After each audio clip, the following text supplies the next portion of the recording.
Hello friends, welcome to my YouTube channel PCM कक्षा। Guys, आज की इस वीडियो के अंदर हम क्वाड्रेटिक फॉर्मूला पढ़ने वाले हैं। हमने इससे पिछली वीडियो के अंदर अपना कंप्लीटिंग द स्क्वायर मेथड सीखा था। जिन लोगों ने मेरे वो वाली वीडियो नहीं देखी है वो सबसे पहले जाके कंप्लीटिंग द स्क्वायर मेथड वाली वीडियो देखिए, तभी आपको ये चीज़ समझ में आएगी कि ये मेरा क्वाड्रेटिक फॉर्मूला आता कहाँ से है। मैं आपको डायरेक्ट क्वाड्रेटिक फॉर्मूला नहीं बताऊंगा, मैं आपको ये बताऊंगा कि क्वाड्रेटिक फॉर्मूला कहाँ से आया है, ताकि अगर कभी आप फॉर्मूला भूल जाओ तो आप खुद से फॉर्मूला जनरेट करके अपना क्वेश्चन सॉल्व कर सकते हैं। सो मैं वीडियो स्टार्ट करने से पहले जिन दोस्तों ने मेरे चैनल को अभी तक सब्सक्राइब नहीं करा है वो प्लीज जाके मेरे चैनल को सब्सक्राइब कर लें और बेल आइकन को दबाएं, ताकि जो भी मैं वीडियो अपलोड करूं वो आप लोगों तक पहुंच सके। सो वीडियो के स्टार्ट से देखते हैं कि मेरा जो क्वाड्रेटिक इक्वेशन थी उसका जो मेरा जनरल फॉर्मूला था वो था मेरे पास a x square plus b x plus c is equal to 0। तो इसी से मैंने क्या बनाना है, अपना क्वाड्रेटिक फॉर्मूला बनाना है। मैंने लास्ट वीडियो में कंप्लीटिंग स्क्वायर मेथड सिखाया था, उसके अंदर देखिए मैंने बताया था कि एक्स स्क्वायर के आगे आपको कोई भी कोफिशिएंट नहीं रहने देना। तो मैंने को ये ए खत्म करना है, तो मैंने क्या करना पड़ेगा, पूरी इक्वेशन में ए से डिवाइड करना पड़ेगा।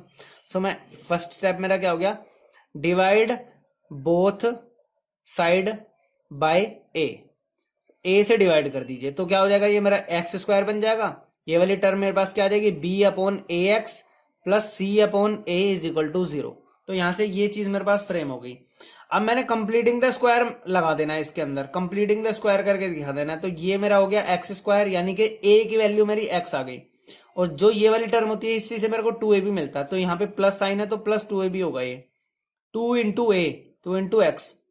अब देखिए बनाना क्या है मुझे, b अपॉन ए। अब मेरे को क्या चीज से मैं मल्टीप्लाई करूं कि मेरा b अपॉन ए इंटू एक्स बन जाए। सो x तो मेरे पास आ गया, तो x वाली टर्म की मुझे जरूरत नहीं है, b अपॉन ए चाहिए मुझे, तो b अपॉन ए।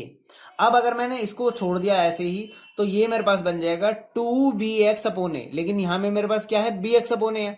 तो इसका मतलब मुझे 2 से डिवाइड करना पड़ेगा ताकि ये क्या हो जाए, कैंसिल आउट हो जाए। अब 2 से 2 कैंसिल आउट होने के बाद मेरे पास क्या बन रहा है इससे, एक्स बी अपॉन ए। तो यही मेरे पास टर्म थी, यानी कि इस टर्म को मैं ऐसे लिख सकता हूं, इस टर्म को मैं ऐसे लिख सकता हूं। अब यहां से मेरे पास 2ab आ गया, यानी कि जो ये वाली वैल्यू है मेरे पास, ये मेरे पास क्या वैल्यू आ गई, ये मेरी कंप्लीट बी की वैल्यू आ गई।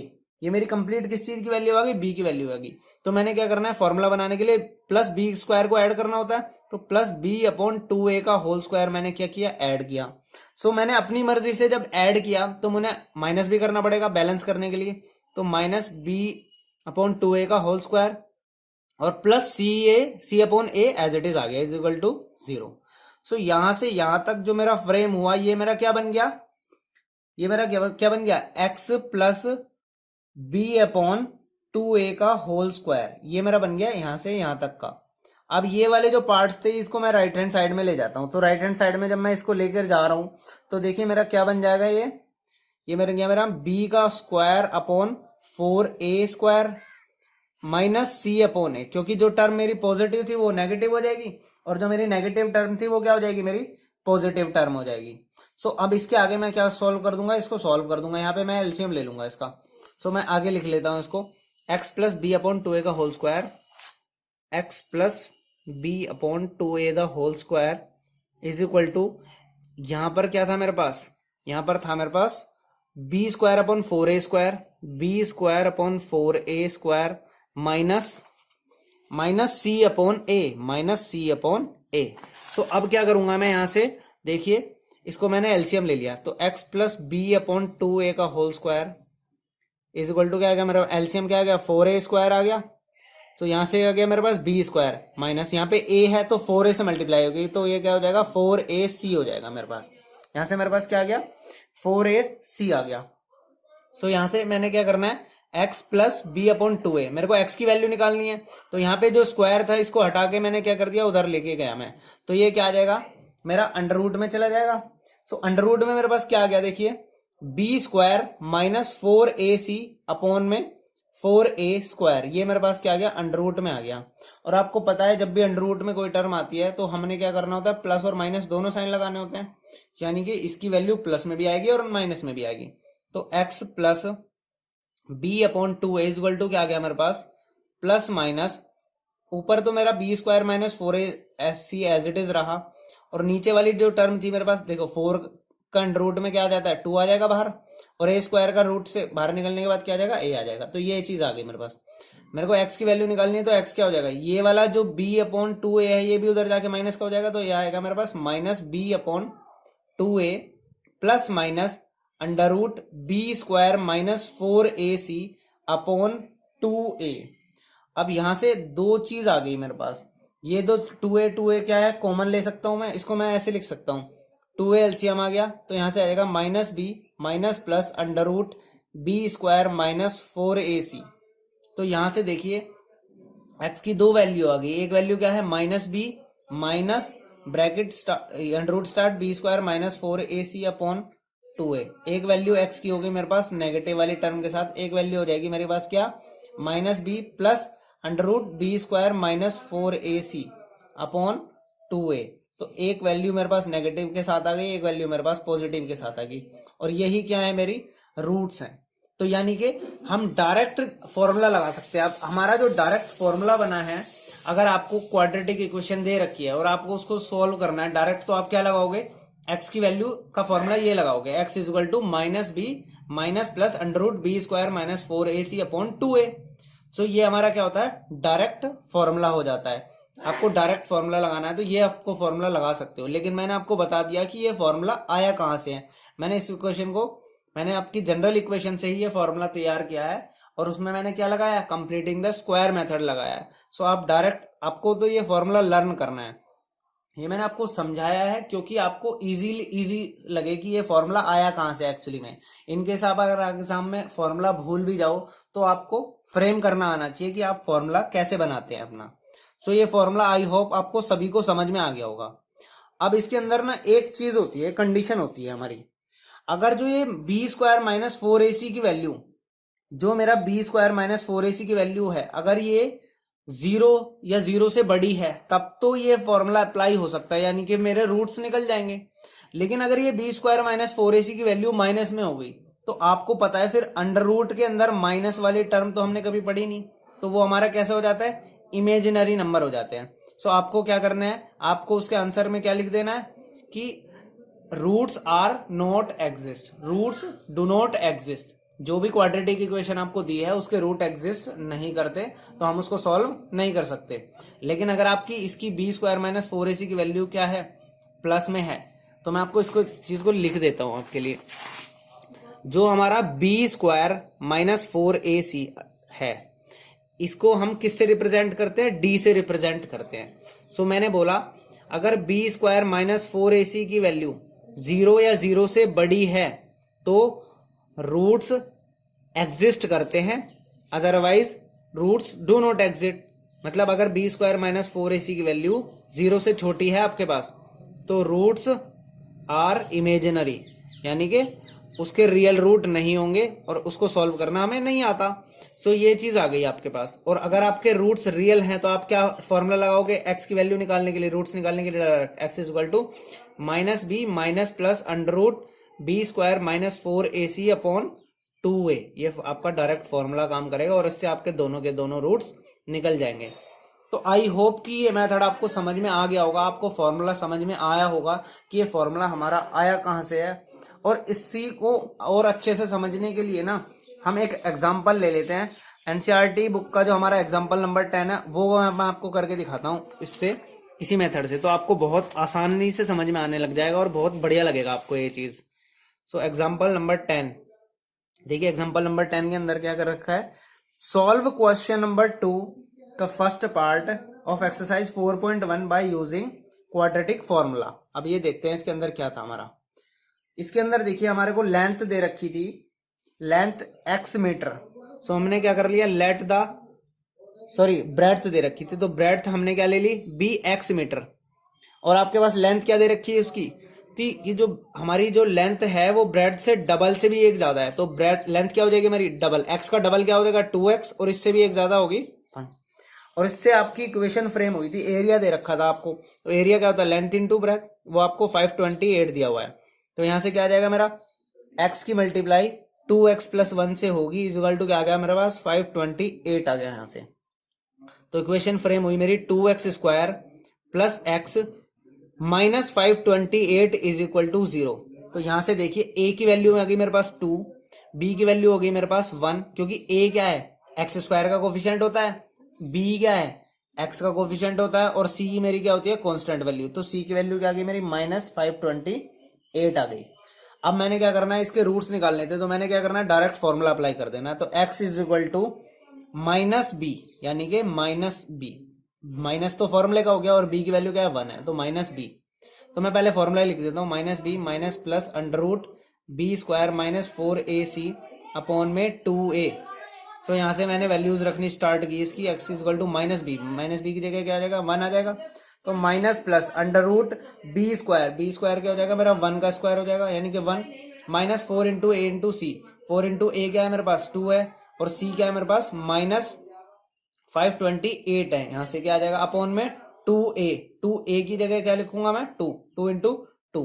तो यहाँ से देखिए क्या आएगा मेरे पास अगले स्टेप में, ये आ गया मेरे पास -1 minus plus under root 1 minus, अब ये देखिए 4 इंटू 2 क्या हो जाएगा 8, और जब मैंने इसकी मल्टीप्लाई 528 से की तो मेरे पास क्या आया, मेरे पास क्या आ जाएगा यहाँ से देखिए माइनस की मल्टीप्लाई माइनस से हुई तो प्लस हो गया, तो ये टर्म तो प्लस हो गई, और आगे मेरे पास क्या आया 4 2 2 2, इन तीनों की मल्टीप्लाई करने के बाद ये आ गया मेरे पास, अपॉन में क्या है मेरे पास 4 आ गया। तो इससे अगले स्टेप के अंदर मैंने क्या किया -1 माइनस प्लस ये 1 भी इसमें ऐड हो जाएगा, तो क्या बनेगा अंडर रूट 4 2 2 5 अपॉन में क्या आ गया मेरे पास 4 आ गया। इससे आगे मैंने सॉल्व किया इसको, तो ये जो 4225 है ये मेरा क्या होता है 65 का स्क्वायर होता है, ये 65 का स्क्वायर होता है, तो यहाँ से 65 बाहर आ जाएगा, तो -1 प्लस माइनस 65 अपॉन 4। तो यहाँ से दो स्टेप आया आपके पास, क्या आएगा एक तो आ जाएगा यहाँ से, मैं इसको ना आगे करके दिखा देता हूँ आपको, क्या आया मेरे पास x की दो वैल्यूज आएंगी ना, x के आ गया मेरे पास, एक तो आ गया -1 माइनस प्लस 65 अपॉन 4 आया, तो यहाँ से 2 आ जाएगा, x क्या आएगा एक तो आएगा -1 माइनस 65 अपॉन 4, और एक आएगा आपके पास x equal to -1 plus 65 upon 4। तो यहाँ से देखिए क्या आया मेरे पास x की वैल्यू आ गई एक, तो यहाँ से आ गया -66 अपॉन 4, तो ये कैंसिल आउट हो गया है -33 अपॉन 2, और इसी तरीके से x की वैल्यू क्या आ गई, ये हो गया मेरा 64 अपॉन 4, तो ये क्या हो जाता है मेरा कैंसिल आउट हो जाता है, तो यहाँ से मेरे पास आ गया 16। अब आप देखिए क्या कभी भी मेजरमेंट जो होगी वो नेगेटिव हो सकती है, नहीं हो सकती, तो ब्रेड्थ आपकी नेगेटिव हो ही नहीं सकती, तो ये टर्म तो आपकी हो गई नेग्लेक्ट, तो ये टर्म आ गई आपकी नेग्लेक्ट। तो इट मीन्स जो मेरा क्वेश्चन था x की वैल्यू मेरी क्या होगी 16 होगी, तो देयरफॉर जो मेरी ब्रेड्थ थी, मेरा ब्रेड्थ क्या हो जाएगी इस क्वेश्चन के अंदर 16 मीटर हो जाएगी। और ऐसे ही मैंने आपको लेंथ निकालनी थी, तो लेंथ क्या थी मेरी ट्वाइस ऑफ ब्रेड्थ प्लस 1, तो यहाँ से मेरे पास ब्रेड्थ क्या आ जाएगी 32 प्लस 1 क्या हो जाएगा मेरे पास 33 मीटर, तो मेरे पास लेंथ आ गई मेरे पास 33 मीटर। सो आई होप कि ये क्वेश्चन आपको बहुत अच्छे से समझ में आया होगा। इसके अंदर मैंने आपका जो मेथड लगाया वो क्या लगाया, क्वाड्रेटिक फॉर्मूला को यूज करके मैंने इस क्वेश्चन को आपको समझाया है।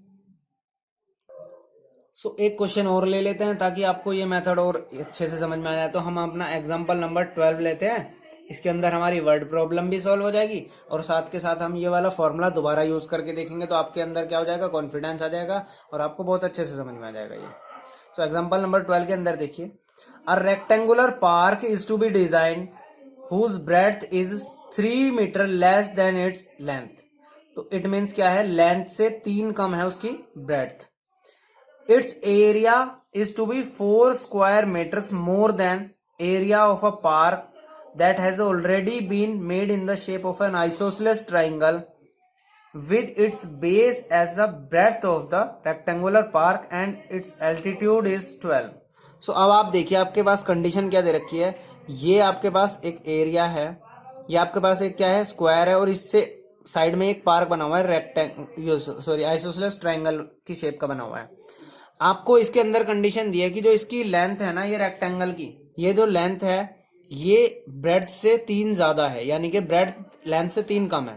सो मैंने क्या किया, लेट द ब्रेड्थ, मैंने क्या कर लिया ब्रेड्थ भी x ले ली। सो अगर मेरी ब्रेड्थ x है तो आपको पता है लेंथ उससे 3 ज्यादा है, तो लेंथ मेरी क्या हो जाएगी x प्लस 3 हो जाएगी। तो ये तो मेरी होगी x और ये मेरा क्या हो जाएगा x प्लस 3। अब उसके अंदर एक कंडीशन हो रहा है कि इसके साइड में तो एक और एरिया है जो आइसोसेलेस ट्रायंगल की फॉर्म में, और जिसका एल्टीट्यूड क्या है हमारा 12 है। सो अगर मुझे ये चीज पता चल जाए तो मेरा काम बन जाएगा। तो ये चीज अगर एक्स है रेक्टेंगल की, तो ये वाली टर्म भी क्या होगी मेरी, एक्स ही होगी। तो ये भी चीज क्या आ जाएगी मेरे पास, एक्स आ जाएगी। सो आपने क्या करा, एरिया ऑफ रेक्टेंगल, तो एरिया ऑफ रेक्टेंगल देखिए हमारा एरिया ऑफ रेक्टेंगल क्या हो जाएगा, लेंथ इंटू ब्रेथ, यानी कि x into x plus three, sorry x into x plus three, दोनों के मल्टीप्लाई। ये क्या हो गया हमारा, एरिया आ गया किसका, इस वाले हिस्से का, यानी कि रेक्टेंगल का। तो यहां से मेरे पास क्या है, एक्स स्क्वायर प्लस 3x आ गया। अब दूसरी कंडीशन में हमारे को क्या बोला हुआ है कि देखिए क्या बोला हुआ है, its area is to be 4 square meter more than the area of the park that has been already been in the shape of an isosceles triangle. तो सबसे पहले मैं इन्हें क्या करना है, एरिया ऑफ आइसोसेलेस ट्राइंगल निकाल लेता हूं मैं। एरिया ऑफ आइसोसेलेस ट्राइंगल क्या बनेगा मेरे पास, half into base into height. Base क्या है मेरे पास, एक्स है, और हाइट क्या है मेरे पास 12 है। तो मेरा 2 से कैंसिल आउट हो गया, ये आ गया 6x।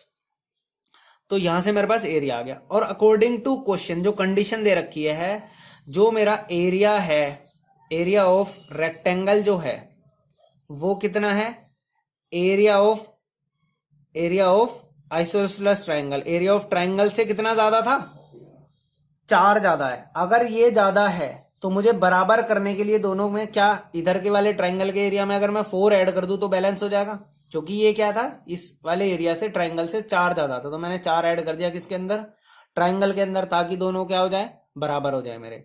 सो अब मैं वैल्यूज डाल देता हूँ। एरिया ऑफ रेक्टेंगल क्या था मेरे पास, एक्स स्क्वायर प्लस 3x, और इधर से एरिया ऑफ ट्राइंगल क्या था मेरे पास, 6x।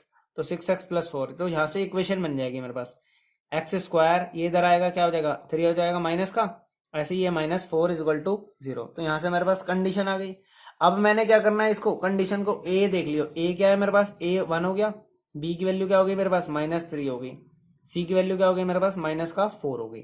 सो इस वैल्यूज को मैं यूज करके अपना क्या करता हूँ, क्वाड्रेटिक फॉर्मूला अप्लाई कर लेता हूँ। तो क्वाड्रेटिक फॉर्मूला क्या होता है मेरा, x is equal to minus plus b minus plus under root b square -4ac upon 2a। तो x की वैल्यू देखिए माइनस बी के वैल्यू क्या है मेरे पास 3 है, b की वैल्यू क्या है -3 है। तो यहां से क्या आ जाएगा, माइनस इंटू -3, तो माइनस प्लस बी की स्क्वायर यानी कि -3 का स्क्वायर -4 इंटू ए इंटू सी। ए की वैल्यू क्या थी मेरे पास, ए की वैल्यू है 1 और सी की वैल्यू है -4, ए इंटू सी माइनस का 4 अपॉन 2a। तो यहां से क्या आया हमारे पास, माइनस माइनस प्लस हो जाएगा 3 प्लस माइनस अंडर रूट 3, -3 का स्क्वायर क्या हो गया 9, यहाँ पे माइनस है, माइनस माइनस प्लस हो जाएगा, लेकिन यहाँ पे फिर से माइनस है तो माइनस हो जाएगा ये वाली टर्म। सो माइनस की टर्म हो जाएगी, सॉरी मेरी प्लस की टर्म हो जाएगी ये, क्योंकि जो मेरा ये 1 था ये पॉजिटिव था, तो माइनस माइनस की मल्टीप्लाई प्लस हो जाएगा। तो यहाँ से मेरे पास प्लस 16 आ गया अपॉन में 2 इंटू ए की वैल्यू क्या है हमारी, ए की वैल्यू है 1, पॉजिटिव का 1, तो एक्स की वैल्यू आ गई यहाँ से 3 plus minus under root 25 upon 2। तो यहाँ से देखिए हमारा क्या हो गया, 3 प्लस -5 अपॉन 2 आ गया है। तो दो वैल्यूज आ जाएंगे आपकी, एक बार क्या निकालोगे, x is equal to 3 plus 5 upon 2, और एक निकालोगे आप x is equal to 3 -5 upon 2। तो यहां से देखिए एक्स की वैल्यू क्या आएगी, -2 अपॉन 2 यानी कि -1, और यहां से मेरे पास क्या आई है एक्स की वैल्यू 8 अपॉन 2 यानी कि 4। अब आप एक बात बताइए मुझे, क्या मेजरमेंट कभी भी नेगेटिव हो सकता है हमारा, तो मेजरमेंट तो नेगेटिव नहीं हो सकता, तो माइनस वाली टर्म क्या होगी हमारी, कैंसिल होगी। तो एक्स जो मैंने क्या मानी थी, ब्रेड्थ मानी थी, तो मेरी ब्रेड्थ क्या आ गई, ब्रेड्थ आ गई मेरी 4 मीटर। तो लेंथ जो इससे 3 ज्यादा थी वो क्या आ जाएगी, 4 + 3 यानी कि कितना आ गया 7 मीटर। और ये मेरे पास क्या आ गया, फाइनल आंसर आ गया। और आपको क्या निकालना था इसका, अब आप एरिया भी निकाल सकते हो, एरिया निकाल लो। अब आप किसका एरिया निकालना है आपको, एरिया ऑफ ट्राइंगल का। ट्राइंगल का एरिया क्या है, हाफ इंटू बेस, बेस क्या था मेरे पास, बेस क्या आ गया मेरे पास, एक्स था ना बेस, तो क्या आ गया 4 इंटू हाइट क्या थी मेरे पास 12 थी, तो यहाँ से 6 इंटू 4 क्या आ गया 24 मीटर स्क्वायर मेरा आ गया एरिया किसका, ट्राइंगल का। इसी तरीके से मैं एरिया ऑफ रेक्टेंगल बोलूँ तो क्या हो जाएगा, रेक्टेंगुलर पार्क का एरिया क्या हो गया, लेंथ इंटू ब्रेथ यानी कि एक्स यानी कि 4 इंटू 7, ये क्या आ गया मेरा 28 मीटर स्क्वायर आ गया। तो ये मेरा क्या आ गया, फाइनल आंसर आ गया। एरिया ऑफ रेक्टेंगल आ गया 28 मीटर स्क्वायर और एरिया ऑफ ट्राइंगल आ गया मेरे पास 24 meter square. So I hope कि ये चीज आपको बहुत अच्छे से समझ में आ गई होगी और ये क्वाड्रेटिक फॉर्मूला यूज करना भी आपको बहुत अच्छे से आ गया होगा। और इन केस अभी भी कोई डाउट है आपको तो आप मुझे कमेंट सेक्शन में लिख के जरूर बताइए। And thanks for watching my videos.